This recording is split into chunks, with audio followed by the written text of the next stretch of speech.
Hey guys, Philosopher here, and today I have my stock watch infographic for August 2021. This is for, of course, the new patch that is just starting here. Obviously, we're in the middle of it with Deathpool and Shang-Chi. And this is an infographic that I do. I don't do it every month. I try to do it once per patch. And it's essentially a look forward and trying to, at a high level, understand the meta changes that are occurring in the game. Now, this is obviously, I call it, you see here, it's an infographic that's linked below. And it's, it says underneath their vision from the end game. And the idea is from a true end game perspective, when you have kind of everything unlocked and you can use every team, what trends am I seeing? And this is obviously helpful for endgame players who are trying to figure out where they should be investing. But it's also important, even if you're a newer player, a mid-game player, it's important to understand the changes that are going on in the game so you know where to invest. That's what this is all about. It's trying to help you understand which characters are going up, are becoming more valuable, which characters are becoming less valuable, because this is a resource management game and you have to be careful about where you invest your resources. So let's just go right to it. This first section here, trending up, an obvious choice to me is Secret Avengers. When Secret Avengers came out, essentially what I said about them was, you don't need them for the skill portion of the Doom Raid. It's pretty easy with Kestrel and some other strong characters, even in difficulty 1, but they're such a strong team in terms of the power creep, power leap that there is in the game. It's something I've called in another video the Great Reset, where they've taken all the new characters and put them up at such a high level that all the old ones suddenly become, pretty unimportant in comparison, or much less important than they once were. I think because of that Secret Event, I always said, Secret Adventures are worth investing in, even though if you don't, quote, need them. And I think as I've been using the team in all different game modes, I've really seen that they're more and more important than I had even realized. So Secret Avengers, for example, in War, they were a team that's like, okay, this is a really good War offense team, but do you really need them, right? That was, I think, how people felt maybe a month ago. But now that Shang-Chi is in the game, you really basically have to devote your Infinity Watch to counter Heroes for Hire if your enemy has Heroes for Hire. If you're at a level in War where no one has Heroes for Hire, then you don't have to worry about it, although eventually you will, right? Eventually, over time, as Heroes for Hire becomes more accessible for players, it will show up more and more at every level of War. But, Infinity Watch right now has to be devoted entirely to Heroes for Hire. So what does that mean for the other teams, right? It's helpful to have a team that just beats everything. And before this patch, that was Infinity Watch. Infinity Watch just beat everything. So if you weren't sure how to beat a particular defense, you just threw Infinity Watch at it. Well, now, if your Infinity Watch has to be used against Heroes for Hire, your best bet is Secret Avengers. And they beat most everything in the game. If you're using it with Kestrel, even without Kestrel, they're awfully good. Heroes for Hire also trending up. This was a team that basically ruled the Alliance War meta for a month or so. Then they were countered by Infinity Watch, and the Alliance War became more about Infinity Watch, and Heroes for Hire were kind of the secondary concern. Now they're back on top. Basically, Heroes for Hire are this important force. If your opponent has a massive Heroes for Hire team, can Infinity Watch counter them? Yes. Even if they have a huge Shang-Chi with big red stars on him, it's it can be dicey with Infinity Watch at times, but that's your main hope. And really, that becomes a focus. Is when you're facing an opponent, how many Shang-Chi do they have? How many Heroes for Hire do they have built up? That becomes a primary consideration in War. So I think the team is now better than it ever was, and certainly, very useful in Gamma Raid as well, but still not a team that I would build for other game modes. And thus, to me, it's still a luxury kind of team. Now, could it be a legendary requirement? Who knows? But putting that to the side, if you're not into war or if you're not an endgame player, still a team where, sure, you can get the shards, but how much gear I'd put on into them other than like spare gear you have, I'm not sure. Infinity Watch, this team is now even more important because it's the only team that can counter Heroes for Hire, at least as of the time, August 31st that I'm putting this video out. In other words, maybe some genius in a week will come up with some counter that works against Heroes for Hire with Shang-Chi. But as of right now, and certainly, within a few months, I'm sure that Scope is going to introduce a character that, counters Heroes for Hire in some way. But until that day comes, Infinity Watch is pretty much necessary to beat Heroes for Hire. So even though Infinity Watch already was the top of the meta and people were already investing in them for Arena and so forth, they're now even more important. All right, trending down, Skill Military. And, this is an interesting one. It's something that I didn't really expect, but at least in my level in war, and I'm in one of the largest alliances in terms of TCP. So in my level, kind of everyone has everything unlocked and built up. So what I'm seeing in my level is a movement towards Ultimus Mercs. So people have their G15 Ultimus, 7 red star, 6 red star, whatever, and they're using that on defense with Korath and and then using those two with the Mercs. And that can make it harder for Red Guardian and the Skill Military because the taunt on Red Guardian gives turn meter to Ultimus, and he can erase Red Guardian. It depends on the size of the Red Guardian, and it depends on the size of Ultimus. You can still win if with Skill Military against Ultimus Mercs, but like I said, it depends on the size of those two characters. It depends on the room buffs as their defense down and so forth. And so what it means is that Skill Military now isn't this easy counter versus Mercs, at least at my level. And that, that makes the team less important because frankly, they're just sort of a spare team, right? That you can use against certain teams that are less important and so forth. So, definitely hurts their value. Now, is this a short-term thing or a long-term thing? I don't know.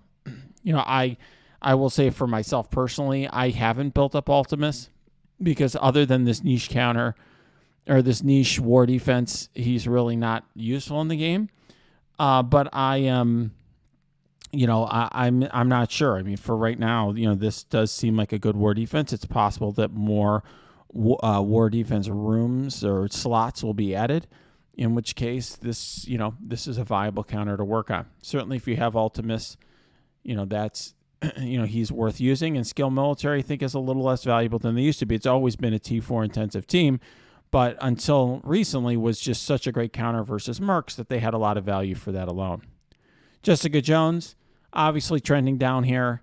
Some people will built her up to use her with Heroes for Hire because the resistance that she provided to the team was really useful because she could potentially help like Colleen, not have her charges stripped by Surfer, but that's gone, right? Everyone's going to use Shang-Chi. Everyone who's playing the game right now should be able to, at least I would say, unlock Shang-Chi in that event.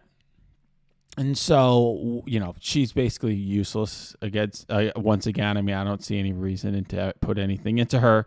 So if you did invest, based on that short period, you were, that would then end up being a wasted investment. And then certainly some of these Mystic characters are trending down.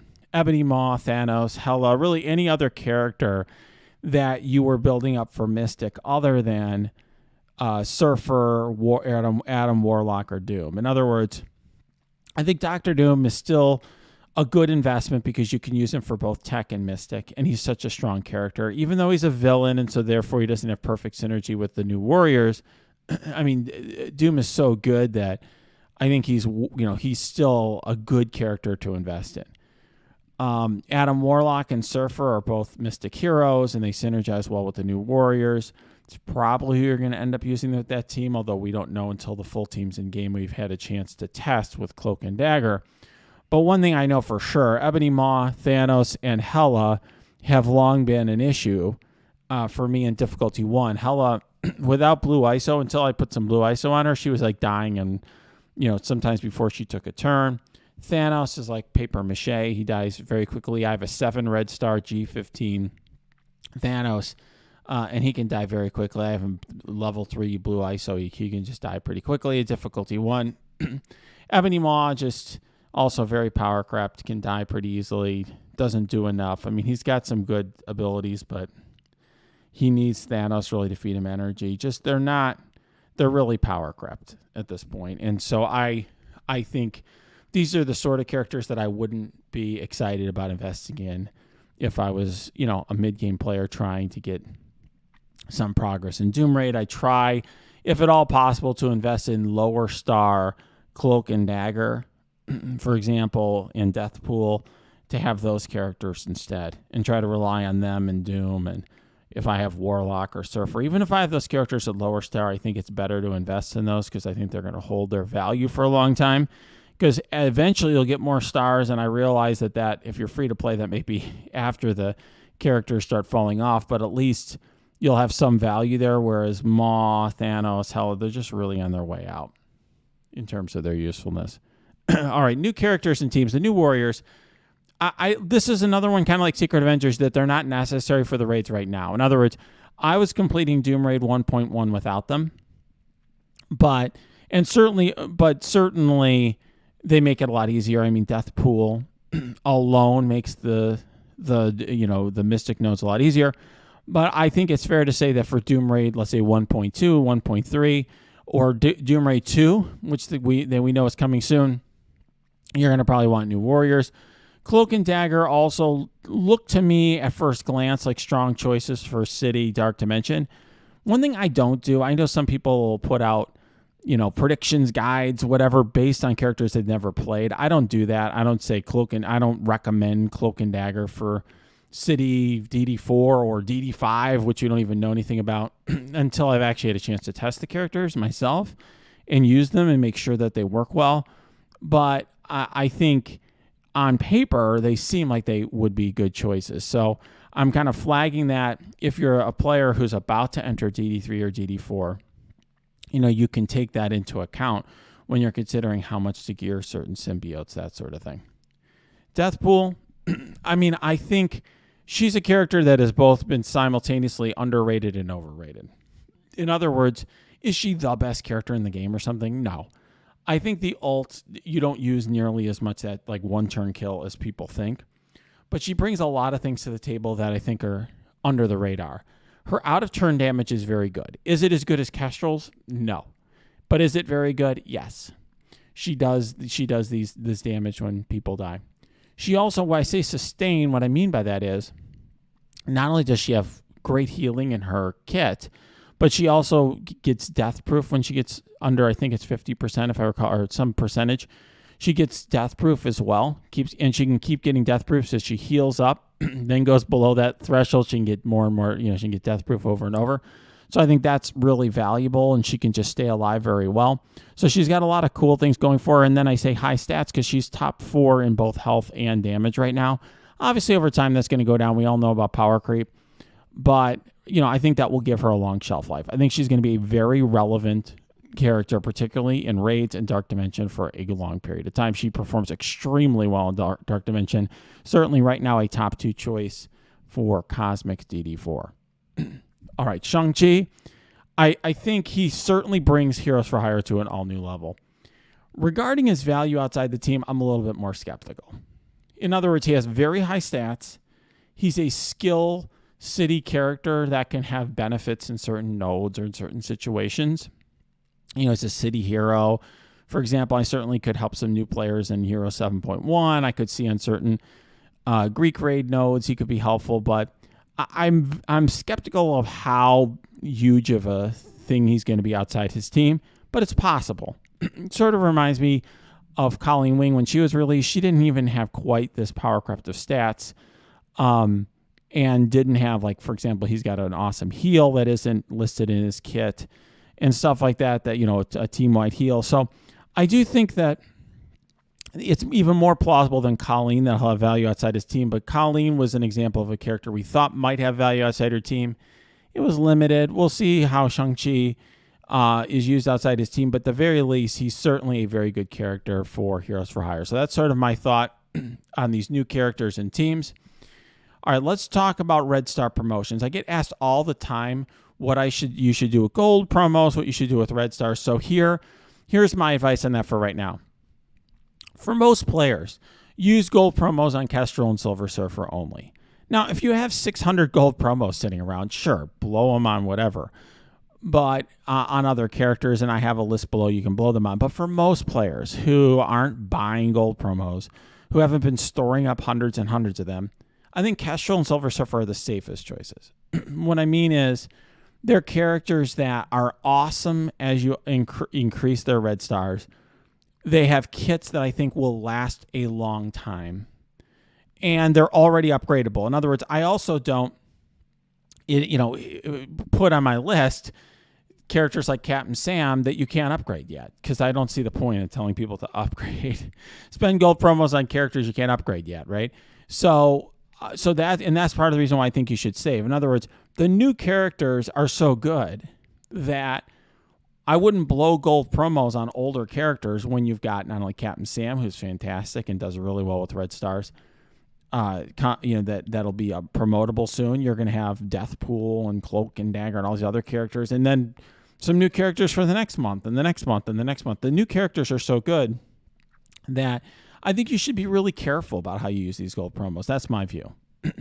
Now, some of you asked me about Gamora regarding red star upgrades. I do have her third on my list. I will just tell you, I pulled a 6 red star on Gamora back when she sucked. And then after the rework, I spent 150 gold promos to bring her from 6 to 7 red stars, and I don't see the point in it. It really didn't do anything for me. You can punch up so big against Infinity Watch in Arena that it really doesn't hold any more or less than it did before. The team doesn't. It really is just as good, I think, in War. It's 6 or 7 red stars. So I just don't see the point in it. I would say I just don't see the impact there. I would save it. I don't use Gamora in raids. I just use her in War and Arena. She's a very good character, and she certainly is a damager, so you want to have her big, but I haven't seen the benefit. I regret that purchase. All right.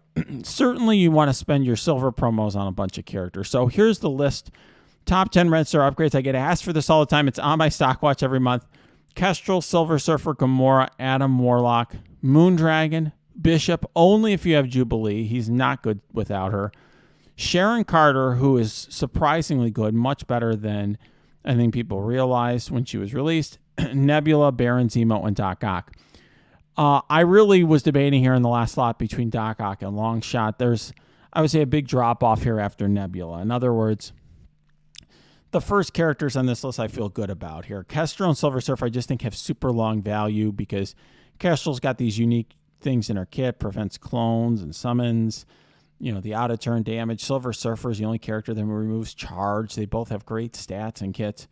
Gamora is just like super good right now in terms of damage. So if you don't have her at 5 red stars, at least get her to that. You could consider, putting, getting her to 6 red stars if you have tons of gold promos. If not, just hold off.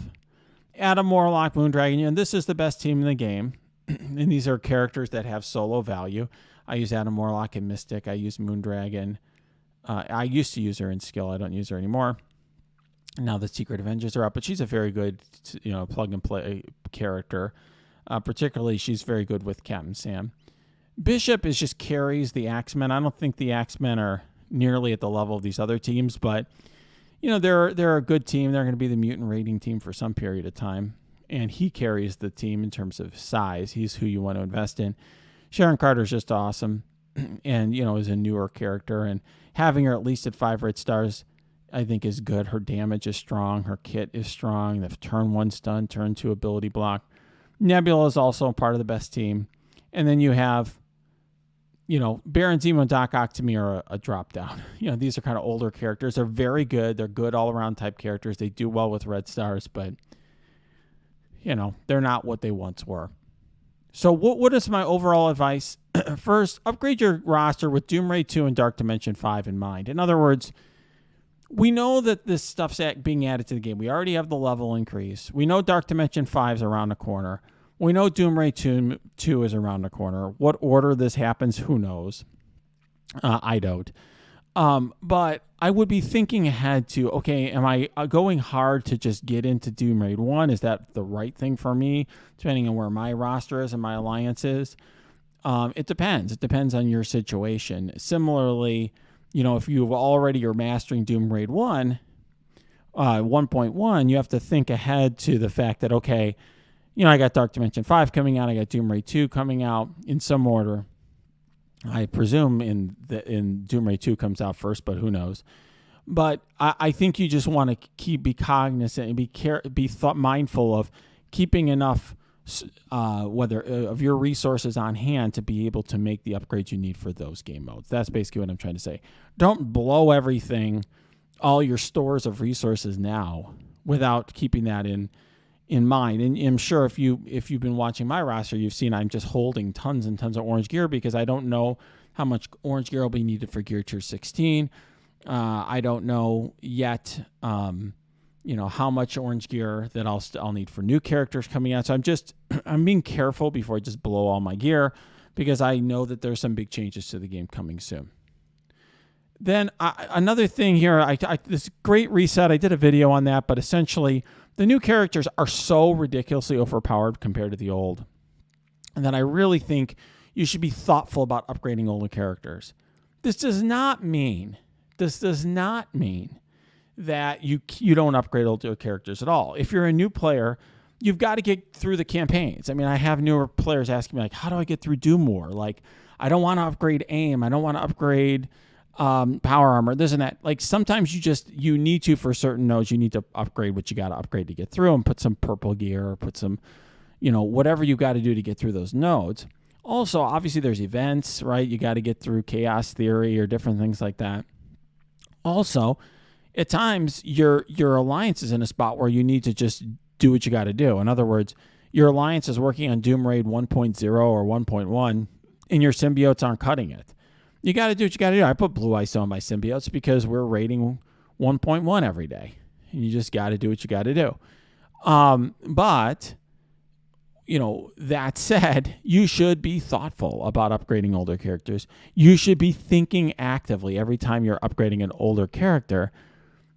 Am I making the right investment choice? Because they are degrading the value of our investments in older characters much more than they used to. And so, it used to be you'd invest in a character, you'd feel like, okay, at least for a year or so, you're going to get a lot of use out of the character. Sometimes more, 2 years or more, right? Investments in characters like Magneto and Black Bolt have been, useful years later, Phoenix, whatever. Now, I think it can be dicey unless you're really careful about the characters you're investing in. And then number 3, focus on Doom Raid characters that will hold value for the long haul. So one thing I think is a real smart strategy to deal with this great reset is, Doom Raid seems to be the focus from the devs right now. They want to do things through Doom Raid. Teal gear is going to come from the Doom Raid and all that. So focus on the Doom Raid characters that are newer, that are very powerful, that are going to have long-term value. Things like Secret Avengers, New Warriors, Kestrel, Doom, Surfer, that sort of thing. And, focus on those characters and, use those characters for DD4 or DD4, DD5, wherever you're at in the game, so that this way you're sort of getting the bang for your buck out of the investment you're making. You're not putting any investment into sort of older characters, riskier investments that might lose value very quickly. All right, guys, if you like this video, smash that like button, subscribe to this channel. If you have comments, questions, put them below, or go to my Discord. That's linked below as well. You can also check out my Twitch stream. That's where I make these infographics and in real time. And that is linked below as well. This infographic, of course, is also linked below.